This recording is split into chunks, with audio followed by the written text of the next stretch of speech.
In today's video, I will be saying 5 of the worst and 5 of the best seeds I could find in Terraria, and I'm going to save the worst and the best seeds for the very end. You could check all the world's info in the description. I hope you guys enjoy. So here we have world number 1.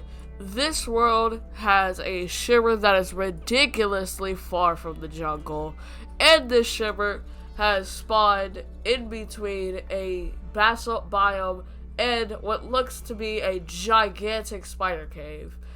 And funnily enough, the shimmer isn't even a perfect oval, it got cut off. So that's pretty funny. And then each side of the world has the enchanted sword on it, so there is no easy enchanted sword. It's both on the very edges of the world. Then, yes, these floating islands are very close to the surface. This pyramid has a magic carpet in it, so those are good things for it, but it's still one of the worst ones. I mean, it's still a pretty bad one because it has things like this. For number 4 on the bad worlds, we have a, odd one at most. So this world has no enchanted swords, no finch staffs, no pyramids. It's very bare, and this shimmer is very deep underground. It's hard to access. It'll take a ton of time to mine down to it. But we have an unloaded granite area, and this unloaded granite area is a weird symmetrical circle shape. I don't know what this is and how to describe it. It just completely cuts off all the walls here. All the walls just stop, and then this granite pattern got messed up somehow in generation. I actually made this world twice also to confirm.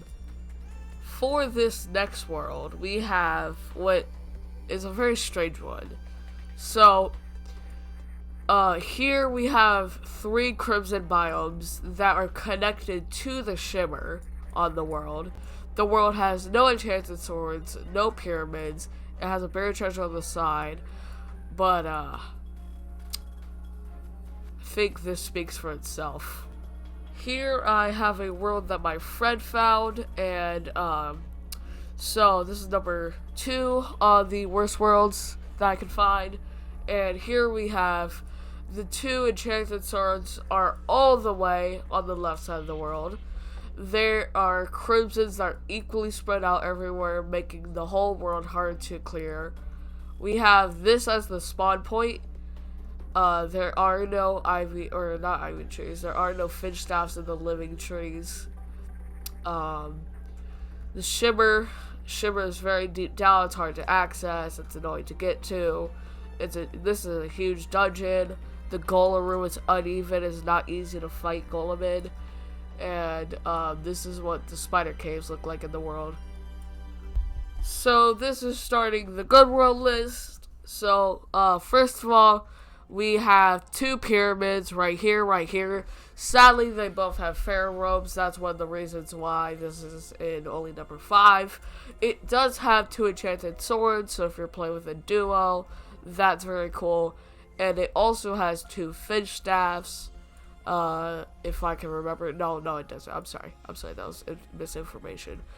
But, it has a pretty decent dungeon, golem fight. For number 4 on this list, now this one doesn't really have anything crazy special about it, but it does have one key thing that makes it really good. If you're looking to get the achievement for cleansing your entire world, it is very easy to do it on this world because it only has 1 corruption biome all the way on the left side of the world that is almost completely blocked off by the jungle, and the jungle barely corrupts anyways. So here we have number 3 on the good worlds. This is a very good world if you're a duo, not the best one, but a good one.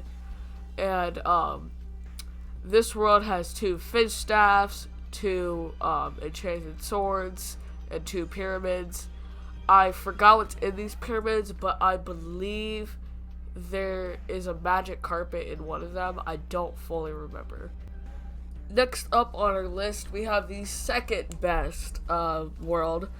I believe this world is best if it's your first time playing, if you don't have a whole lot of experience with the game. This is the world you want to play. You have 6 very close queen beehives. This can give you all the bee names you can ask for. If you need an aglet of wind, to craft lightning boots, you have 8 mahogany trees right here to help you out. And the shimmer is very close by if you ever need it, to where you might like settle right here or something. The amount of corruption in the world is really not that bad. It's pretty spaced out evenly. We have some ocean treasure over here and the world's enchanted sword right here. So if this is your first time playing the game, I recommend playing this world. It already gives you a natural almost complete elevator down the hell without having to deal with any of the spider caves. And trust me, in this world, there's a lot of them. This is the best world I could find.